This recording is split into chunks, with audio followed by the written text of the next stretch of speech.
जगत कल्याण के लिए जिस समुद्र मंथन को आपने आरंभ किया है वो मंगल लेकर आया है।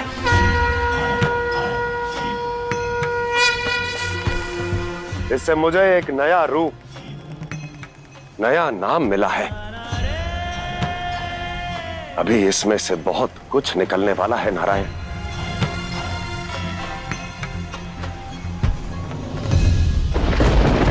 पुनः समुद्र मंथन आरंभ कीजिए।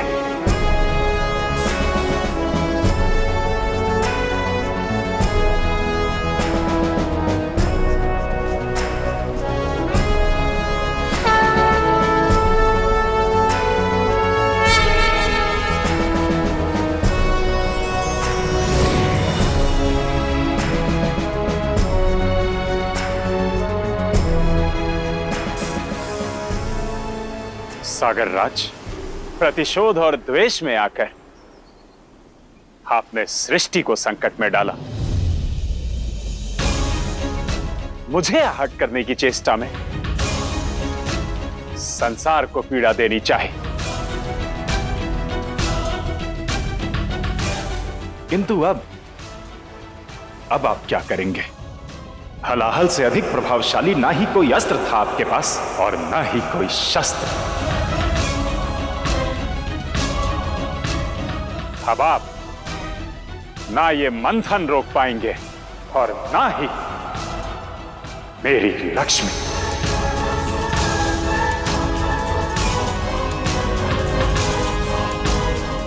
प्रतिशोध ने आपसे आपकी बुद्धि छीनी, आपकी प्रकृति छीनी।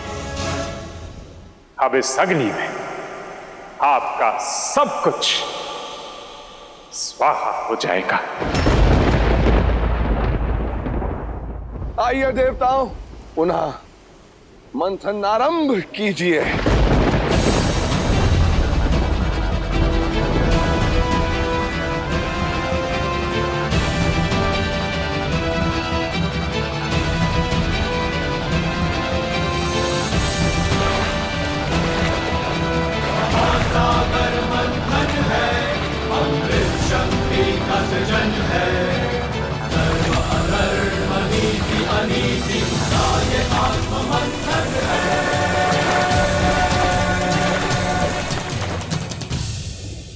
मेरे नारायण इस मंथन को रुकने नहीं देंगे। यदि समय रहते आपने साथ ना दिया तो सागर राज अपना सम्मान और सागर अपना मूल्य खो बैठेगा। सागर में जो कुछ भी समाया है वो सब बाहर आ जाएगा। स्वामी, क्या इस बार भी हम विफल होंगे या फिर अपना सब कुछ खो बैठेंगे नारायण के आगे? नहीं। सैनिकों, चलो ऐसा सुरक्षा चक्र बनाते हैं कि सागर से कोई भी वस्तु खींचकर बाहर ना जाए। जो आज्ञा महाराज।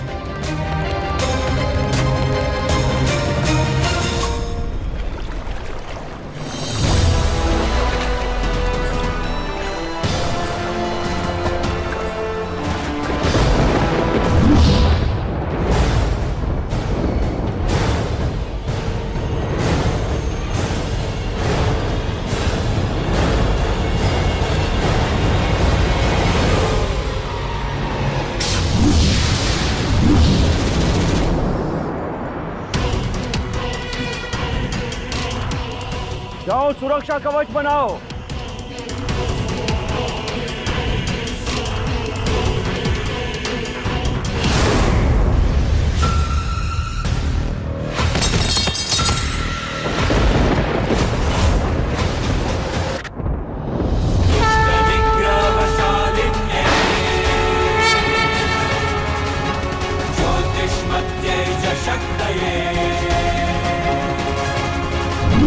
अष्टलक्ष्मी स्वरूपा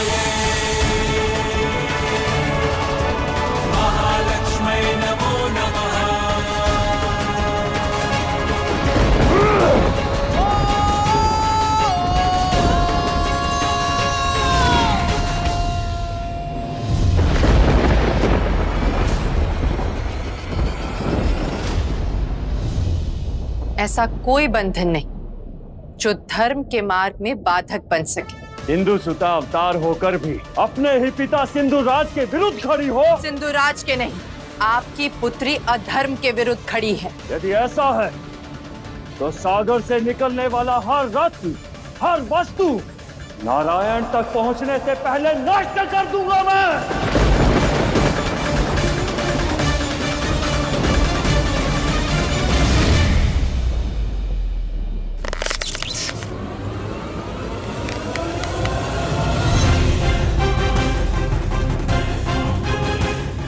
नष्ट करने का अधिकार नहीं है आपका। इस सृष्टि की हर वस्तु, हर रत्न में जो तत्व है वो मुझसे आता है। उसे मूल्य मैं ही देती हूँ। संरक्षक की देवी हूं मैं, नारायण की श्री हूं मैं। रोक नहीं पाओगे। एक पुत्री की विनती नहीं किंतु एक देवी की चेतावनी सुननी होगी। मेरे रहते इस सृष्टि और सागर की किसी भी वस्तु का नाश नहीं कर पाएंगे आप। तुम्हारी चेतावनी से भयभीत नहीं होऊंगा मैं। हट जाओ मेरे सामने से। जिन्हें पिता माना तुम उन पर प्रहार करोगी लक्ष्मी? कर्तव्य का पाठ अपने नारायण से पढ़ा है मैंने। संबंध से पहले कर्तव्य निभाना उन्हीं से पाया है। और यदि आज कर्तव्य पालन करने के लिए मुझे अपने पिता पर भी अस्त्र उठाना पड़ा तो मैं उठाऊंगी। अस्त्र शस्त्र पराक्रमे शत्रु शक्ति दहन्त्रे च महापातक संकटे शत्रुदान प्रहारते। अस्त्र शस्त्र पराक्रमे शत्रु शक्ति दहन्त्रे च महापातक संकटे शत्रुदान प्रहारते।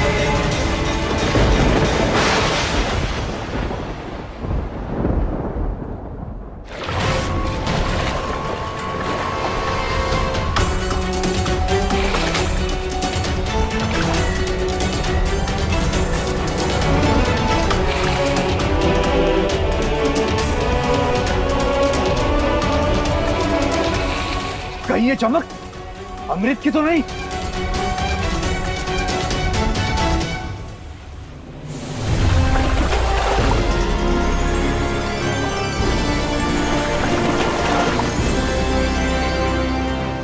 पारिजात का वृक्ष?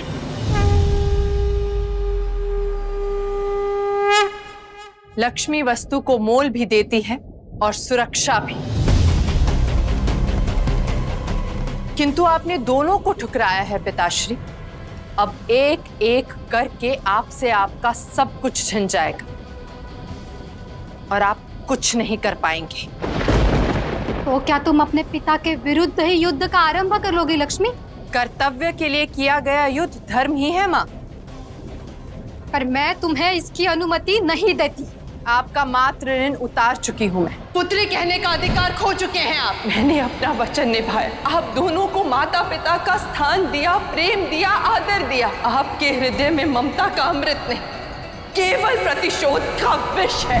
अब किस संबंध से रोकेंगी आप मुझे?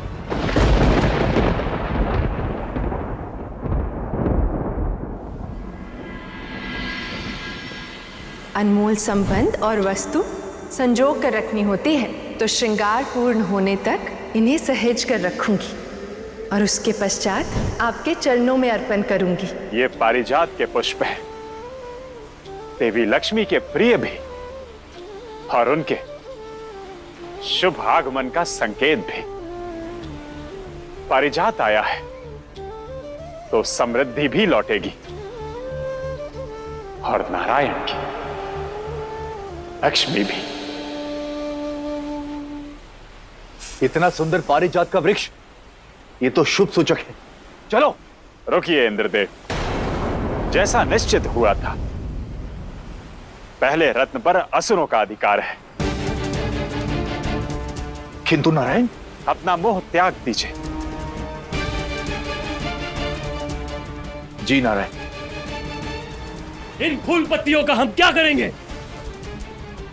दे दीजिए ये पारिजात इंद्र को। इसी के अपमान के कारण श्रीहीन हुए थे ना ये।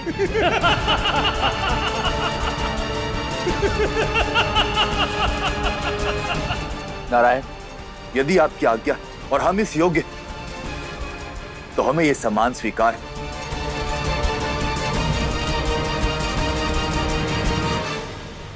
आपने अपनी भूल स्वीकारी, अब सुधरने की बारी है।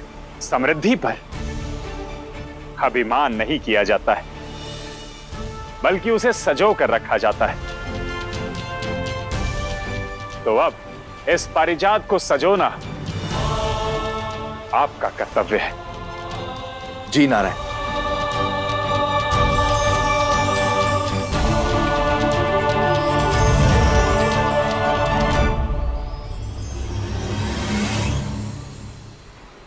अब इस मंथन से जो निकलेगा वो हम असुरों को होगा। उचित है ना नारायण? जो उचित होगा वही होगा स्वरभानु। मंथन पुनः आरंभ किया जाए। महासागर मंथन है, अमृत शक्ति का सृजन है। धर्म अधर्म नीति अनीति न्याय आत्म मंथन है। रावत,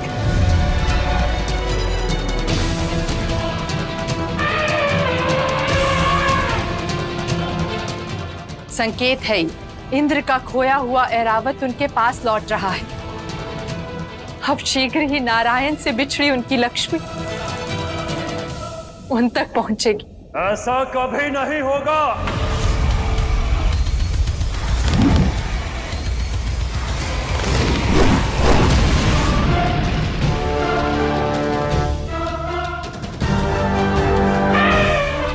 ये ऐरावत सागर की समृद्धि का प्रतीक है। इसे खोकर ही इंद्रदेव ने समृद्धि और श्री का मोल जाना था।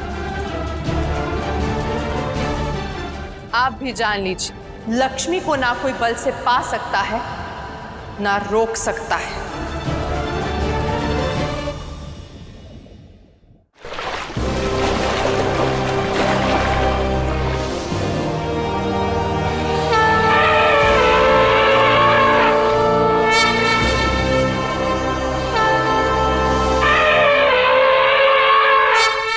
लीजिए, देवताओं की समृद्धि लौटने का एक और संकेत आ गया।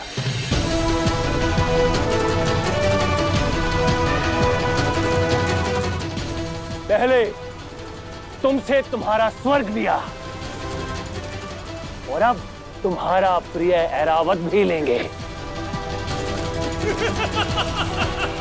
सहायता कीजिए नारायण, कहीं असुर मेरे ऐरावत को ना ले जाए। अवश्य लेना चाहिए देवराज। जिसका स्वर्गलोक उसका ऐरावत। नारायण, किंतु ऐरावत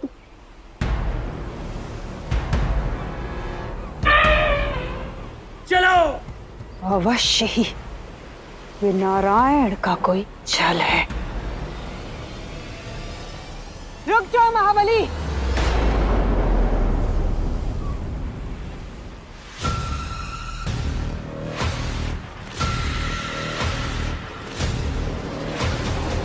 क्या कारण है नारायण जो इतनी सरलता से ऐरावत को दे रहे हैं? सरलता से कहा असुर माता, ये तो असुरों का अधिकार था। और मैं जानता हूं कि देवराज को भी इससे कोई आपत्ति नहीं होगी। वो तो उनका पुराना उपयोग किया हुआ वाहन था, जिसे उन्हें असुरों को देने में कोई आपत्ति नहीं। वो मंथन के आगे आने वाले रत्नों से एक नया वाहन चुन लेंगे। अब असुर राज, स्वर्ग लोक का राजा, किसी की उतरन को पहनेगा? कदापि नहीं। आप इस ऐरावत को इन देवताओं को ही दे दीजिए। हम वो लेंगे जो हमारे योग्य होगा।